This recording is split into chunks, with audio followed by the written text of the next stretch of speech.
So we love a good history reference on this show. Now it's President Biden's turn for one of his own, bringing up the Cuban Missile Crisis and warning of possible nuclear Armageddon, like end-of-the-world stuff. How his staff is now trying to explain the comment heard around the world, including certainly in Russia, where we'll take you live. Plus, the market's tanking today because Wall Street thinks today's solid jobs numbers are going to make the Fed raise interest rate again. Why the Fed is okay with letting the unemployment rate go up if it means prices you pay go down. And the school district in Uvalde, Texas, suspending its entire police department because of new developments, they say, in their investigation into that horrific shooting in May. Why some victims' families say it's about time. Plus, a new legal challenge to Kentucky's abortion ban. Why 3 women going through IVF right now are suing the state in the intersection of politics and religion. And have you heard about this huge scandal rocking hockey in Canada to the point the Prime Minister wants to step in and fix it? And big sponsors like Tim Hortons are getting off the ice? We're going to explain the whole thing later on in the show.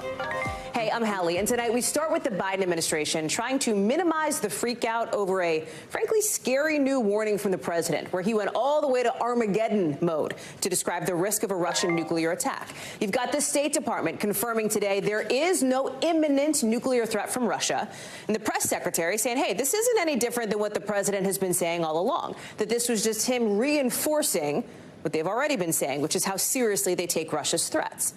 But this wasn't just any comparison President Biden made. He said the stakes are the highest they've been since the Cuban Missile Crisis 60 years ago, saying it on the record but off camera at a political fundraiser, telling people there that Putin's not joking when it comes to his threats of using tactical nuclear weapons. Now, the thing about those types of weapons is they usually have a lower impact, lower range than the strategic nuclear weapons that the U.S. and Russia could launch at each other if it came to that. But tactical nuclear weapons are still nuclear weapons, obviously, and Putin and other Russian officials have been threatening to use them to try to offset losses in Ukraine, as Ukrainian troops, for their part, push forward in the eastern and southern parts of the country, forcing Russian soldiers to retreat and maybe getting close to a new breakthrough. We've got it all covered tonight. I want to start with Monica Alba, who joins me now. So, Mon, the press secretary today, after this news, sort of everybody woke up to these shockwaves of President Biden saying, yes, potential threat of a nuclear Armageddon. That was the headline. Karine Jean-Pierre is saying, hey, the president has been consistent in his comments, but he did go beyond what any administration official has said so far. How are they trying to frame this? How are they trying to square this today? Yeah, Hallie, you control F for the word Armageddon and President Biden in the last couple of months as it relates to the war in Ukraine, and you're not going to find it. OK, this was definitely a new tone from the president, a very stark warning in the most grim of tones when he did talk last night about the prospect of this world-ending potential if Russia decides to use tactical nuclear weapons.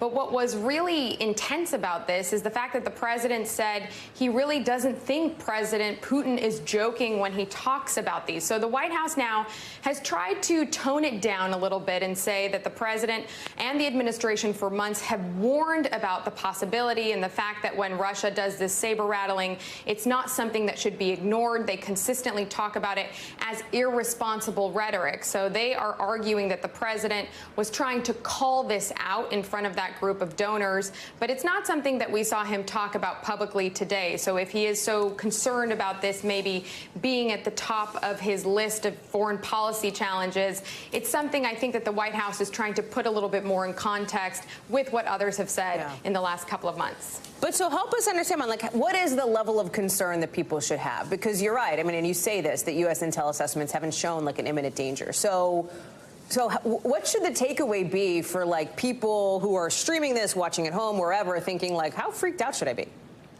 Not that freaked out was the White House response today, that there's no evidence that would shift what they're referring to as our strategic nuclear posture. So it's not like anything that the president saw in the last couple of days led him to make these new comments. They were very clear about that. But when the White House was asked today, well, did he intend to go into this fundraiser and use the term Armageddon? They specifically didn't answer that question. But you know this, Hallie, sometimes this president goes a little further than the talking points. And we have seen that happen with foreign policy when it comes to Taiwan, for instance, or when months ago President Biden called President Putin a war criminal. He has always pushed that envelope a little bit, and sometimes it is a reflection of what clearly he is thinking or feeling at the moment.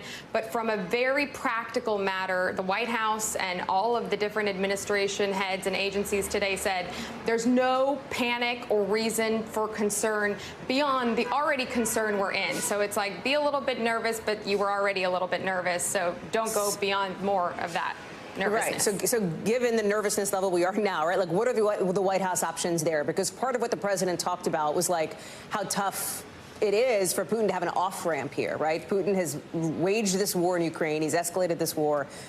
How does he get out of it?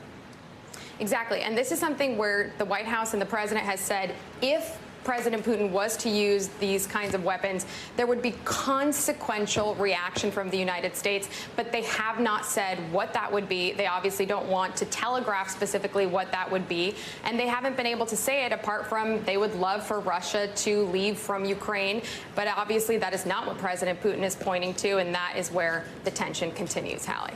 Monica Alva live for us there at the White House. Mon, thank you. Let me bring in Keir Simmons now in Moscow. And Keir, we called them the comments heard around the world, and that includes where you are standing right now in Russia. Yeah. Well, that's right, Hallie, and let's be straight about it. Russians, just like Americans, just like anyone around the world, do not like the idea, are terrified by the idea of a nuclear war or even a nuclear strike. There are those, I guess, who might say, well, I'm okay if a low-grade nuclear weapon is fired somewhere else, if it achieves objectives. The trouble is, of course, that it's very difficult for that to happen. It's been pointed out multiple times today without it escalating in ways that cannot be controlled. Look, in the end, what Russians are really worried about, we've been talking to folks on the street here, what they're really worried about, many of them, is the draft. 300,000 Russian men, fathers, brothers, sons being called up to Ukraine. When you're asking about the nuclear threats, they say they find it unbelievable, but President Biden's comments overnight has brought it home in a new way. One of the things that we just chatted with Monica Alba about, and one of the things that I know has been a reporting focus for you, is what does it look like for an off-ramp for Vladimir Putin, given all these questions now about his threats, how serious he is, et cetera? Because, you know, I think for people, like, anytime we say the word nuclear and, like, potential and Russia, like, none of that feels good, I think, for Americans. Of course, because there's so much history.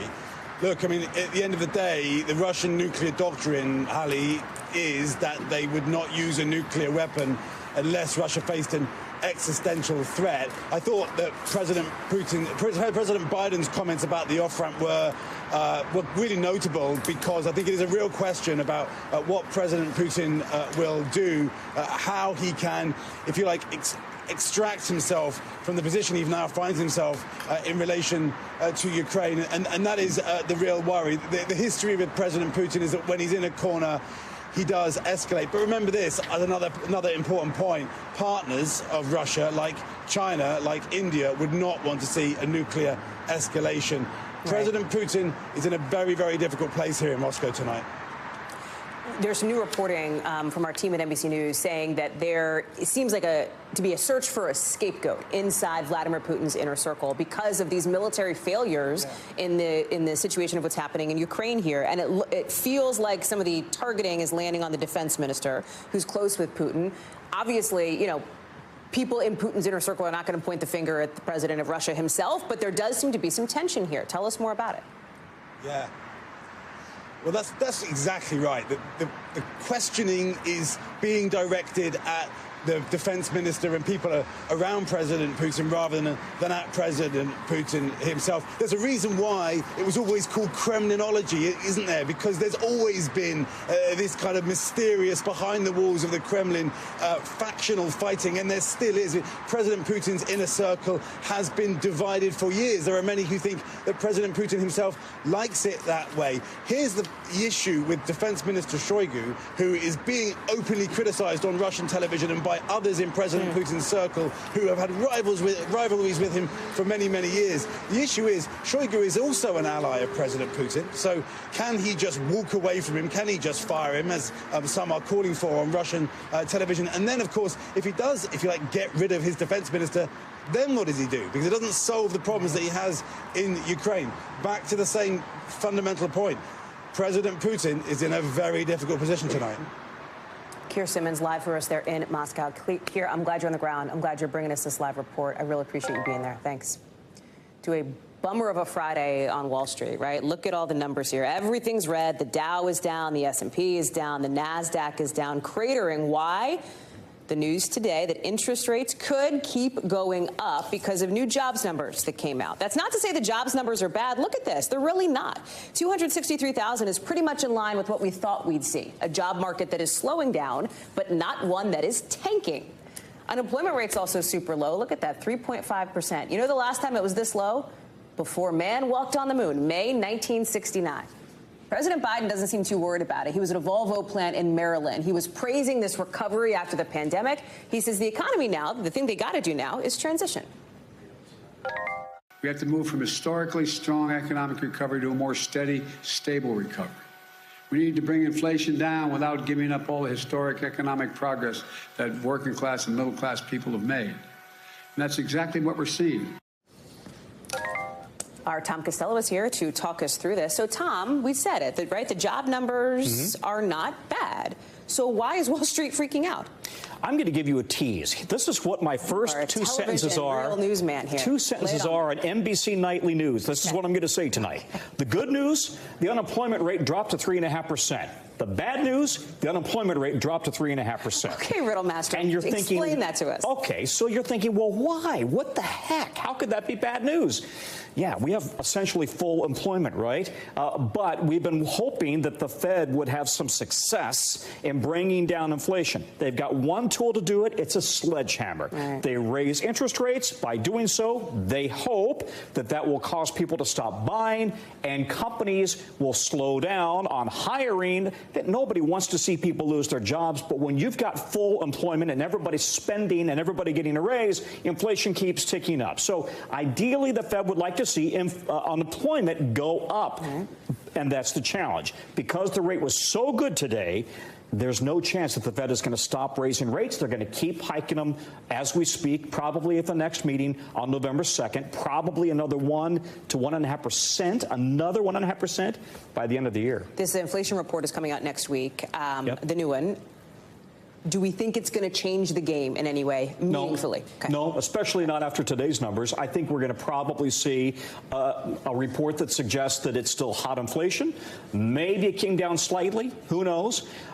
Listen, we can break down who's hiring and who's not. And that is kind of interesting because, again, 263,000 jobs created.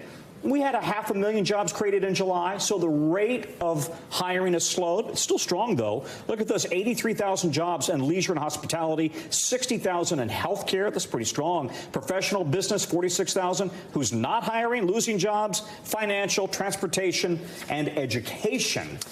We still are in an inflationary cycle. Because of that, and because of what we're talking about here, that all systems seem a go for the Fed to raise rates again when they meet in early November, we can expect the unemployment rate to go up, let's say early next year, right? I mean, isn't that kind of how this works when the Fed, that's like an intentional, the Fed knows that's what's going to happen. That's not a surprise. The Fed is hoping, again, nobody wants to see people out of work, but the Fed is hoping the unemployment rate ticks up to 4.4%, and that would suggest people will start slowing on their spending, companies will slow down on their spending, stop paying people so much, and then the economy will cool down and inflation will come down. So what does this mean? Let me pull a classic Tom Costello and make my own graphic. It's the letter R, the R word. What does this mean for the potential for a recession that I think a lot of people are talking about? It should be red if you're going to do that. Well, what does it mean, right? Does it mean anything, or are we still in this sort of weird limbo where maybe it's a recession? So is the Fed, by increasingly hiking rates so dramatically and so fast, is it pushing us into a recession? Possibly. But the jury's out on that. And here's part of the problem. Some of this economic data that they make their decisions on is lagging. So it may not be, they may not be always acting on real-time, immediate data today in the economy at the previous today. month or the previous, it's a month ago. Right. So by the time they make their decision and they keep hiking rates, guess what? The economy's already slowed and the data hasn't yet come through to prove it. Got it. Tom Costello, we heard the first 2 lines of your nightly news piece here. You can catch the rest of it tonight on Nightly News with Lester Holt at 6:30 Eastern. Thank you, friend. Appreciate it. In Texas now, where Uvalde School District is announcing just late today that it is suspending its whole police department. Why? Because of what they call new developments that have uncovered, in their words, additional concerns with the police department's operation. This is the latest move after all of the anger over how officers responded on the day, that awful nightmare of a day when 19 kids and 2 teachers were shot and killed by somebody at Robb Elementary School. Our Gabe Gutierrez has more.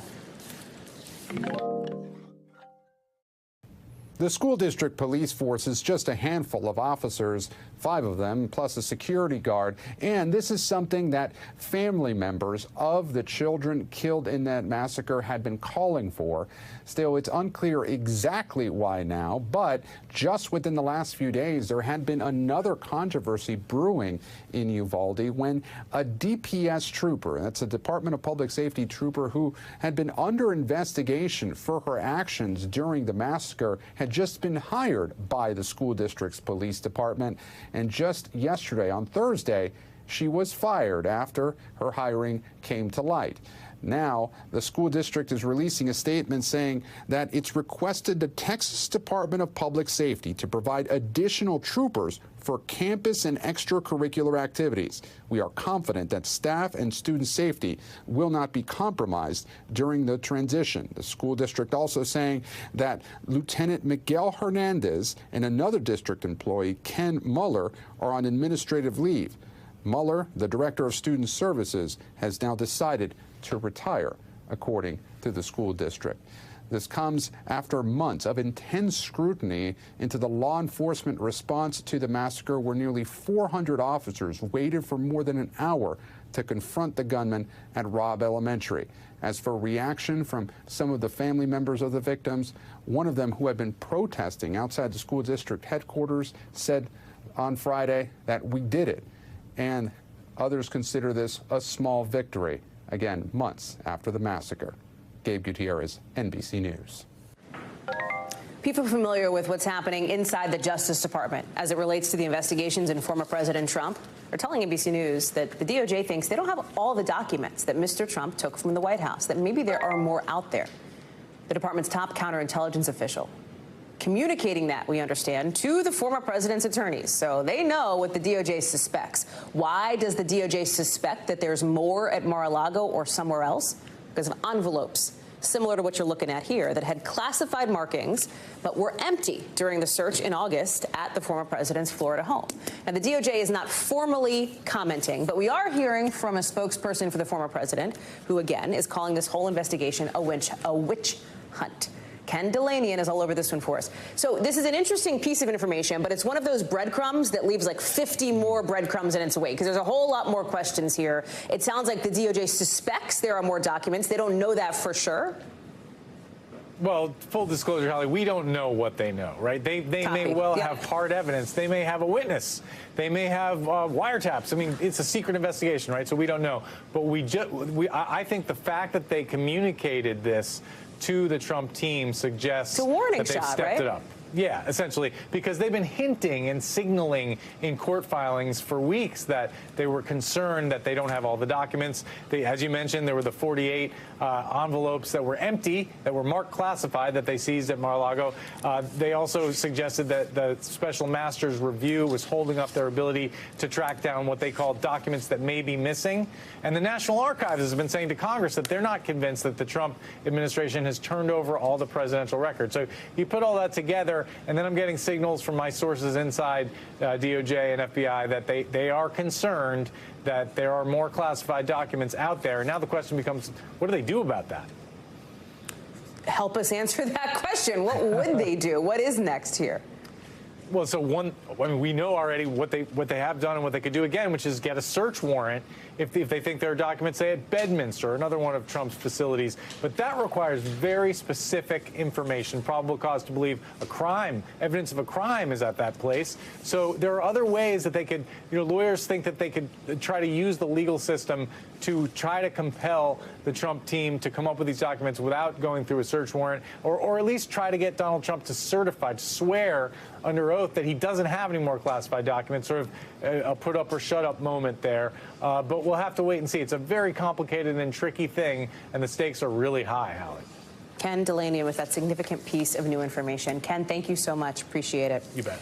Down in North Carolina now, as we talk about the midterms, the first and maybe only debate for that closely watched Senate race happening tonight. You've got the Republican nominee, current Congressman Ted Budd, set to face Democrat and former Chief Justice of the North Carolina Supreme Court, Cheri Beasley. Advantages for both candidates. For starters, Budd has former President Trump in his corner, which could go a long way with voters. But Beasley, debate experience, right? Having spent a lot of time in the courtroom. And why are we telling you about this race? It's because, one, pollsters who track this kind of thing say it's going to be one of 10 very competitive races, which, two, means it's going to be really important for the balance of power in the Senate. Who controls the Senate? That's a question here. This race could help answer it. The seat now left open by retiring Republican Senator Richard Burr. Democrats hoping to flip it. Republicans looking to hang on. Joining me now is Antonia Hilton. And Antonia, there are some really marquee, I think, Senate races that people are probably very familiar with. I think of Pennsylvania. I think of Georgia, with all that's been going on with Herschel Walker, the candidate on the Republican side there, going up against Democrat Raphael Warnock. North Carolina is in the mix, too, as an interesting one, right? Tell me what you're watching for. That's right, Hallie. It's an interesting one, but it's gone under the radar a bit because there's been less drama here and kookiness, frankly, when you're looking at North Carolina as opposed to, what we're seeing happen in Georgia or in Pennsylvania at times. But this race is just as important. The balance of the Senate is at stake here, too. And in fact, Cheri Beasley herself represents a historic candidate, first black woman in this position who, pollsters are increasingly saying could really pull this off here. So what we're watching for tonight is these two candidates really try to draw a contrast as they battle over the voters who are in the middle in this very purple state where margins are really, really thin. And for Cheri Beasley's camp, that's going to mean emphasizing her support for abortion and women's reproductive rights. She's going to be hammering Representative Budd on the fact that he does not support any exceptions at all, in the case of rape, threat to the mother's life, for example. You're going to hear her talk a lot about that. You're going to hear her talk about threats to democracy. That's polling as a major issue to North Carolina voters here. And her opponent, has cast doubt on the 2020 election. You're going to hear her talk about that. But then he is going to really try to hone in on inflation and pocketbook issues and argue that Beasley will be in Biden's camp and support policies that are not going to be good for North Carolinians financially. And then he's also going to talk about her record as a judge and as previously a public defender, sort of making the case that she's been soft on crime. So it's really inflation, economy, and crime for him. And then some of these issues like abortion and civil rights and the state of our democracy and the health of our democracy in this country that are going to be on Cheri Beasley's side. It's also just going to be interesting because, as you mentioned, Budd really doesn't have the same debate experience. He doesn't speak at length that often. So just seeing the two of them interact on stage, a lot of the reporters here on the ground are just interested to see how that's going to go because we don't get to see that very much, Hallie. The other thing we don't know how it's going to go is generally the race itself. I mean, you talk about how every indication is this race is close. That's right. But what's interesting to me is there's not a ton of good polling, we understand, because a lot of it is coming from one party or the other, one side or the other that has an invested stake. You got to think Democrats are going to start putting a lot of money to ads because Republicans have been outspending them. The bottom line, this one's coming down, it feels like, to Election Day. Well, wait a second. Let me stop myself. That was a dumb thing to say. They all come down to Election Day, Antonia. Let me just call myself out because that was ridiculous. I just mean it's going to be closer than we think when we look at the margins in some of these other Senate races. It's Friday afternoon, Hallie. You know what I mean. You're right. And look, I know, I got you, girl. Look, they're in a statistical tie. All signs point in that direction. But yeah, it's going to come down to these. I mean, Cheri Beasley lost her last statewide race by 401 votes. So it really can be that thin here. What we're now seeing is Democrats flood more money in. So a PAC associated with Senate Majority Leader Schumer is flooding in another $4 million here. And, there's just really a sense now that people have slept on this race, but they're now realizing that this could possibly be winnable, that this could be a historic race on Beasley's side. And so, these next couple of weeks are going to be very interesting as we see the two of them duke it out again for these folks who are really in the middle, for this very purple state And Dobbs, the post-Dobbs decision, all of that has really changed the calculus here and brought in a new level of pressure in these last couple of weeks. Antonia Hilton, far more coherent than I am on a Friday afternoon. Thank you. We'll look for more of your coverage as you cover everything tonight. Appreciate it. Coming up here on the show, the suspect in a deadly stabbing attack on the Las Vegas Strip, now facing a judge for the very first time. We'll talk about what we know on how the survivors are doing, plus how the U.S. is going after China's military. Here's a hint. It's all about chips. Stay with us.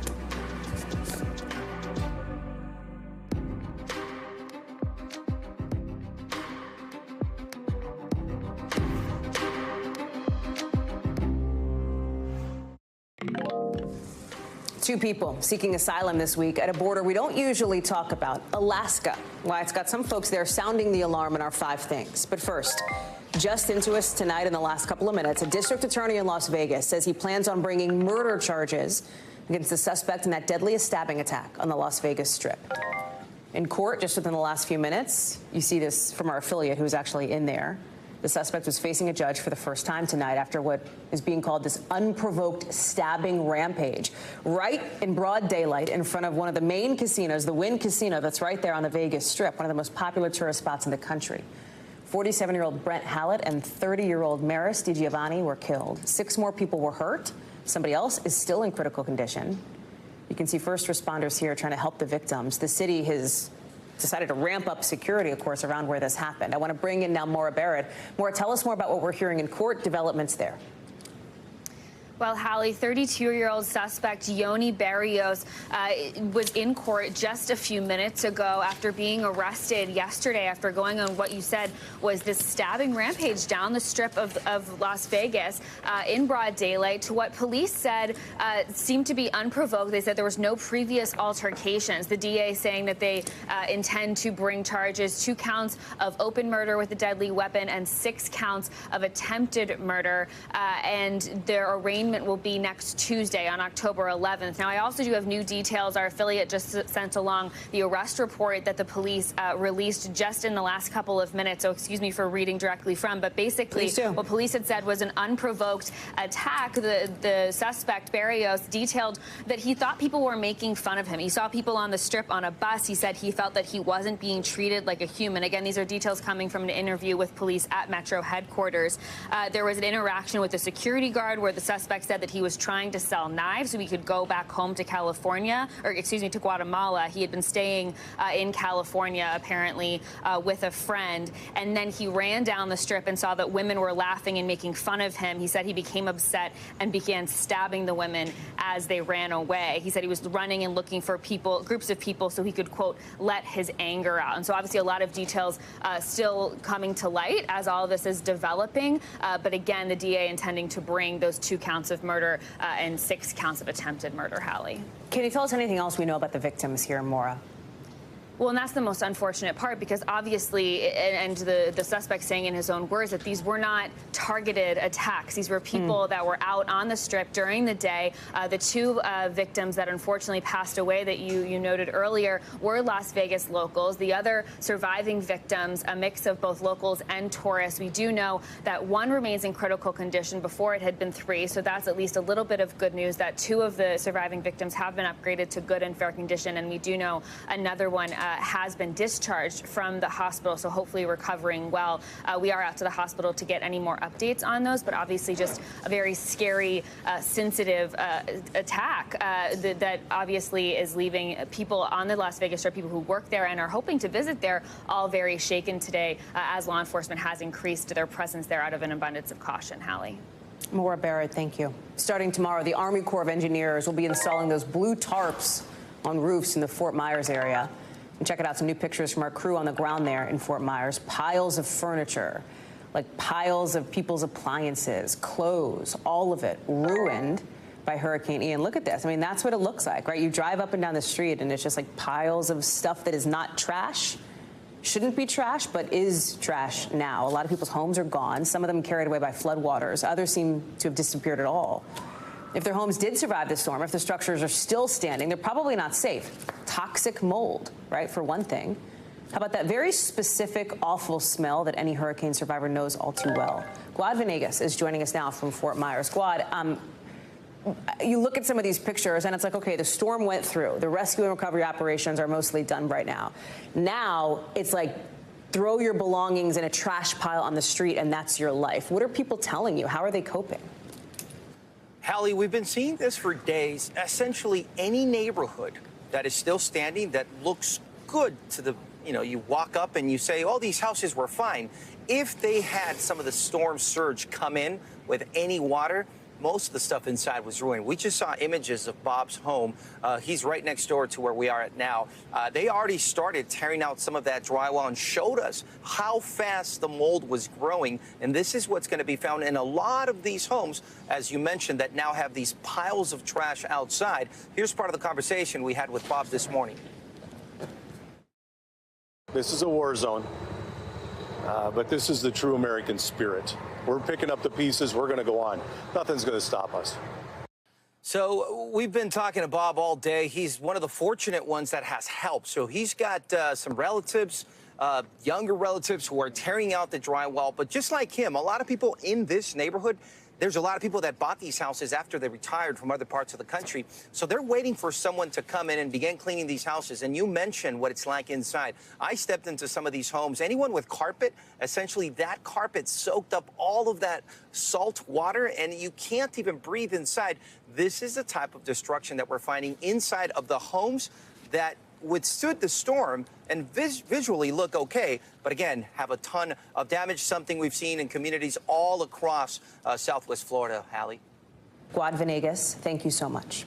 Let's get you over to the 5 things our team thinks you should know about tonight. Number 1, police in California say the brother of somebody suspected of kidnapping and killing 4 members of the same family has been arrested in connection with the crimes. Officials have thought the suspect may have had help since the very start of this investigation. A 48-year-old has been in custody since Tuesday after he attempted suicide. Authorities say they have not been able to talk to him because of his medical condition.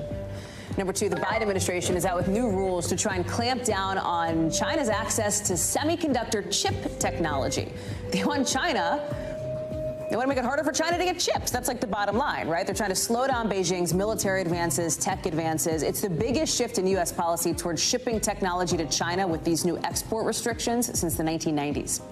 Number 3, human rights activists in Russia, Ukraine, and Belarus won the Nobel Peace Prize today, with the award coming as Russia obviously is still at war in Ukraine. Nominations for this year's winner happened before the invasion in late February, but a lot of folks think this 3-way split was meant to reflect the conflict. Number 4, about that war in Ukraine, 2 Russian nationals were looking for asylum in Alaska this week. They got to St. Lawrence Island by boat. You see the map there? Alaska lawmakers are asking Washington for extra help in case more Russians arrive. A lot of them have left their country to avoid getting called up by the military there. Number 5, a big debate in South Korea is whether members of the wildly popular BTS K-pop group should have to serve in the army. Here's the deal. Under South Korean law, able-bodied men, as they put it, they have to do 18 to 21 months of military service. There are some special exceptions under the law. One military official there told lawmakers it is desirable for BTS to serve for the sake of fairness. It's possible that one of the members could be conscripted after he turns 30 later this year, so a lot of BTS stans are looking to see what is up with that. Speaking of South Korea, more military drills off the Korean peninsula, with the U.S. getting involved. All of it meant as a big show of force against Pyongyang. We'll talk to Matt Bradley on the ground in Seoul about it next.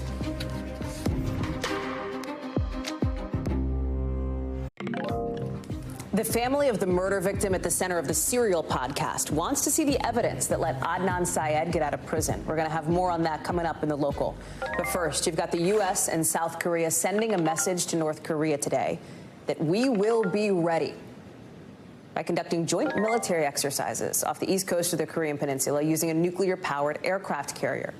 South Korean military officials today say it's so they can be ready to respond to any further nuclear missile launches or military escalations by North Korea. But you know North Korea is looking at this. They see what's happening, these exercises by the U.S. and South Korea. They see that as a threat. They're like, hey, are they trying to invade our country, North Korea? The exercises come only hours after North Korea flew 12 warplanes near its border with South Korea, adding to this list of escalations this week. I want to bring in now Matt Bradley. And Matt, you've got the U.S., South Korea, Japan all jumping on calls today to make sure everyone is on the same page in terms of working together. That is not unusual. These are allies who understand how to work together. Talk about the significance, the seriousness of the moment that we're in now. Yeah, it's really hard to describe, Hallie, because, of course, you mentioned this is not unusual. The tensions are not unusual either. It's not that strange. And in fact, I think back in 2017, I was probably standing right here talking to you about this same topic 5 years ago.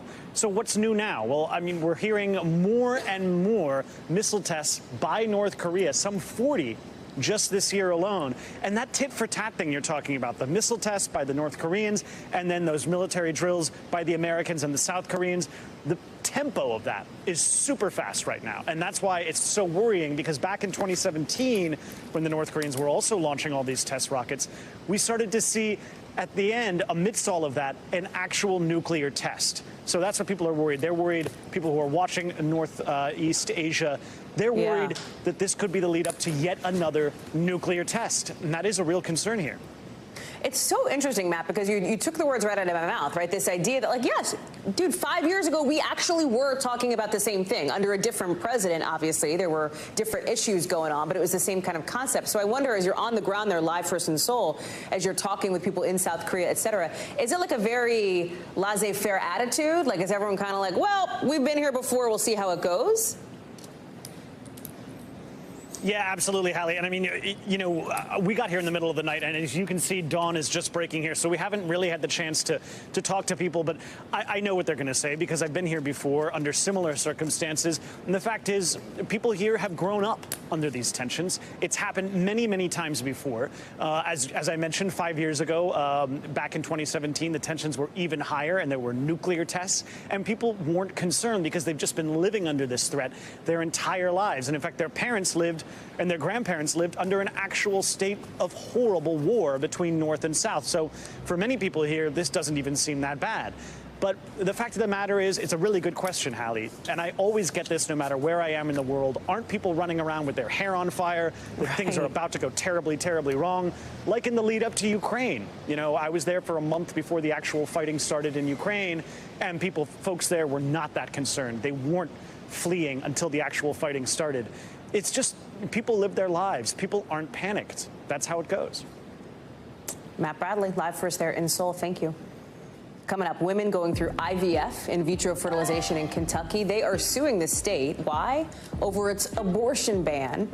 And they're citing their religion. You're going to hear from some of them in this controversial story coming up after the break.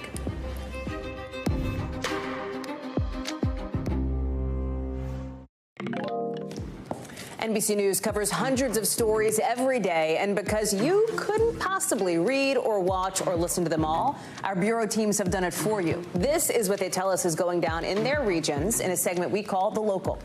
From our Northeast Bureau, the family of Heyman Lee, whose murder was the focus of the Serial podcast's first season, has asked a Maryland appellate court to hit the pause button on Adnan Syed's court case. They're in the middle of appealing to a judge because they say they were not given enough notice about last month's hearing, the one where Syed's conviction was overturned. Remember that big headline?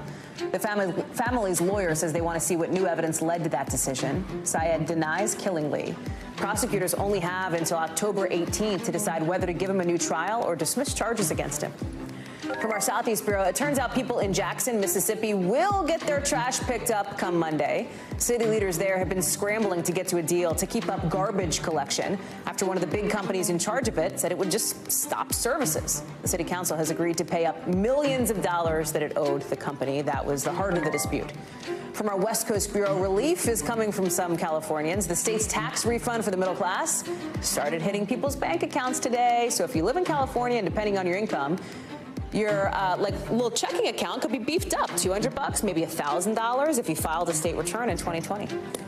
Lawsuits to stop abortion bans in this post-Roe era, they are building up across the country. We're seeing more and more of them. And now 3 women in Kentucky are doing something that seems almost unheard of. They're publicly naming themselves as plaintiffs. They're all moms who say they want more kids, and they say Kentucky's abortion laws violate their religious freedom. The women are Jewish, and in Judaism, life begins the moment a child is born, not at conception. Kentucky's current law is an all-out ban on abortion with few exceptions to prevent serious injury or death of the mother. The plaintiffs say the law stops them from going through fertility treatments because, for one thing, they think it would make it illegal to dispose of embryos. Maggie Vespa is here now to explain the case. And Maggie, this is a fascinating one that I think a lot of people are watching, because in the immediate aftermath of the Supreme Court overturning Roe, there was this question: what does it mean for people going through IVF? And now these women are bringing this case at the intersection of politics and religion. Exactly. These three moms are really taking that question head on, and they say it impacts, people going through fertility and IVF treatments in a number of ways. I mean, first and foremost, if a woman or a couple or a person gets pregnant and they have complications and they need perhaps an abortion, under Kentucky law right now, these attorneys say the doctors would basically have to wait until the woman is gravely ill to perform that abortion. And then you drill down even further, and we're talking about embryos. Right now, current Kentucky law protects a person, a human life, from the moment of fertilization. So if you're someone like Jessica Kolb right there, who you just saw, and you have frozen embryos, that presents a big problem. Take a listen. Right now I have 9 embryos in cryo storage. I don't want 10 children. And to have the law say that any of those I don't lose, I am murdering children, it's cruel. These laws are cruel. So Kolb said there she doesn't want 10 kids. She already has 1 daughter conceived through IVF, so she knows how this goes. And by the way, she and her husband, she estimates, have already spent somewhere north of $100,000 on IVF and fertility treatments. And a lot of that goes towards storing these frozen embryos, which right now is kind of her only legal option, to just keep doing that, unless, as you heard, Hallie, she wants to try to carry all 9 to term. So that's where she is right now. We talked about the intersection of politics and religion. The religious freedom side of this is interesting, too, because the law does seem to center on this, where does life begin? At fertilization.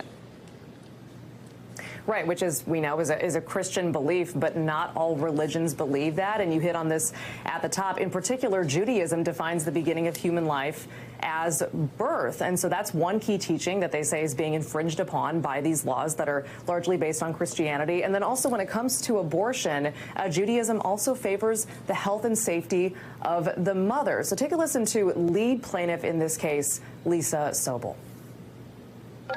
It is universal that if the mother's health is in danger, you not only are recommended to have an abortion, it is taught that you should have one to save the life of the mother, because she is a person and she is living, and life has sanctity. So we're seeing this religious freedom argument really holding up the teachings of Judaism largely in a number of cases in a number of states across the country. We've seen it already in Florida. We've seen it in Indiana, and most recently here in Kentucky. And then we should note, in this specific case, the defendants themselves are the Attorney General of Kentucky and then a local state's attorney as well, both named in this suit. We've reached out to both offices. No comment at this time. But again, this case is newly filed. And Hallie, as you said, a lot of people watching this one. For sure. Maggie Vespa, thank you for bringing it to us. Still to come, there is a massive scandal that is rocking hockey in Canada. It's so bad, the Prime Minister himself is suggesting scrapping the sport's governing body altogether over how it handled sex assault allegations. We're getting into it next.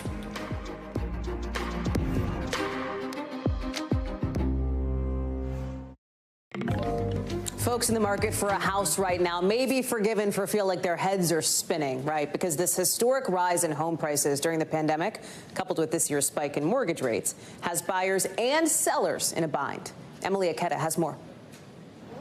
From turbocharged to now rapid deceleration, this housing market roller coaster is throwing buyers and sellers for a loop.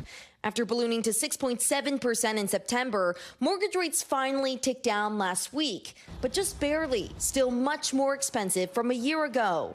If you bought a house last October for $400,000 at a 30-year fixed rate of 3.3%, the total cost of the loan would be around $500,000. At today's rate, you would pay more than $740,000, a nearly 50% increase, a hard pill to swallow for Aaron Burdoff's family of 5. The hard part is, do you wait wait some more, or do you try to go with whatever few options you have on the market right now and risk overpaying? And the pain cuts both ways. Sellers are having to readjust their expectations too, sidelining some altogether. The number of homes hitting the market slumped 19% compared to last year. Jeffrey Nice's house near Boise has been on the market for 6 weeks. He finally got some interest after dropping his asking price twice.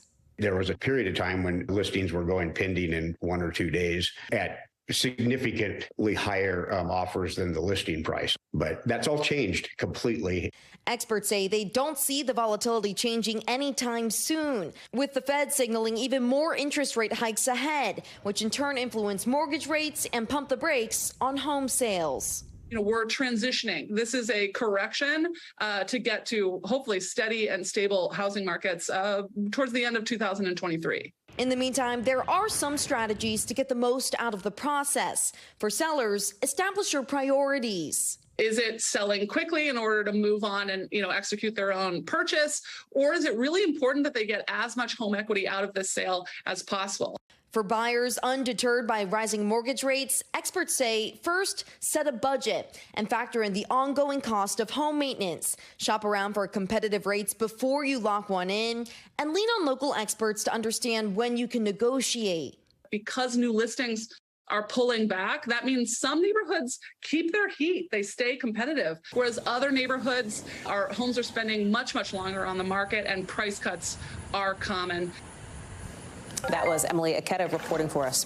Okay, so right now, this humongous scandal is upending what is basically the national sport of Canada, hockey, with top sponsors, players, even the Prime Minister, all demanding huge changes to the organization that oversees amateur hockey across the country. We're talking about Hockey Canada, which is being accused of covering up multiple sexual assaults. This is kind of similar to the USA Gymnastics scandal, but instead of a team doctor, it's players on the country's World Junior team who were accused of committing the assaults in 2003 and 2018. And parents are furious, partly because the organization apparently used money that they pay to let their kids play to fund some multi-million-dollar settlements.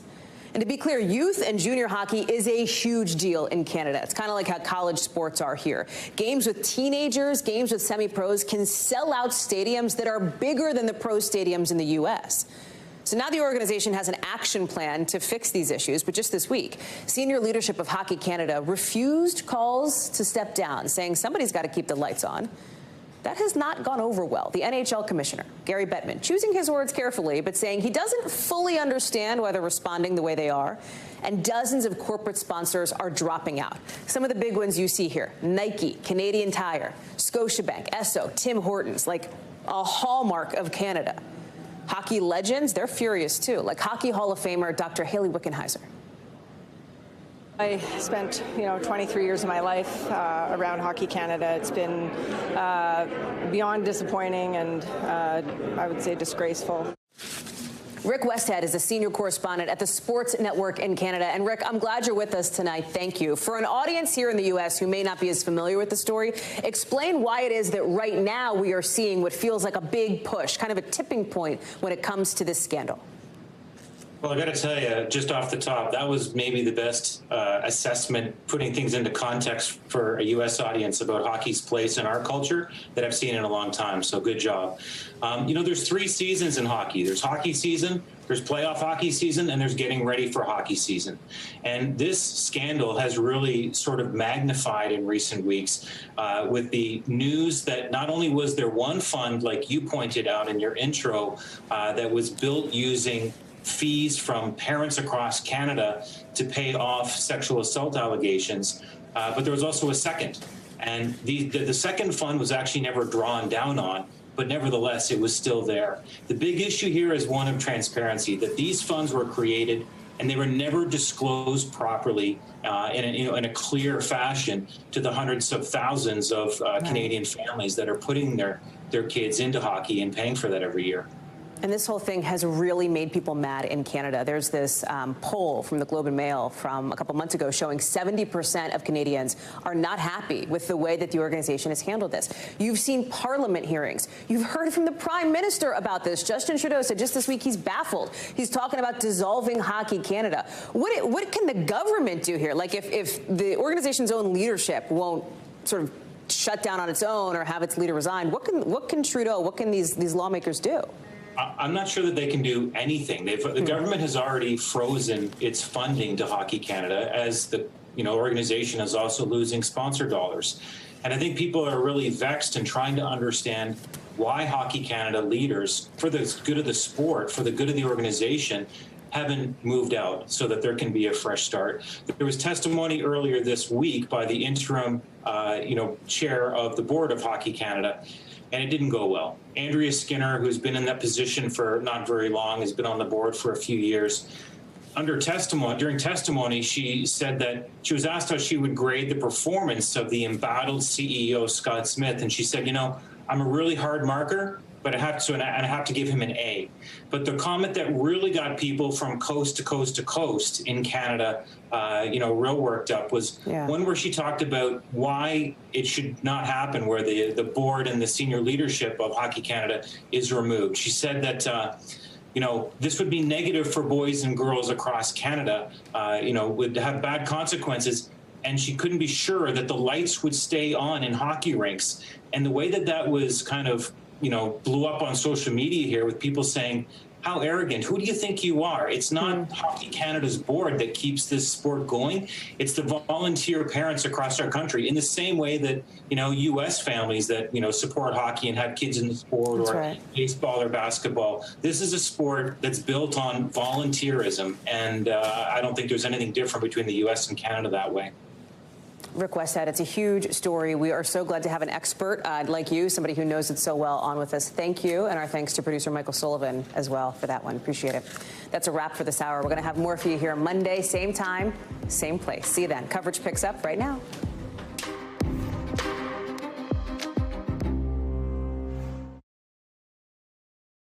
Thanks for watching our YouTube channel. Follow today's top stories and breaking news by downloading the NBC News app.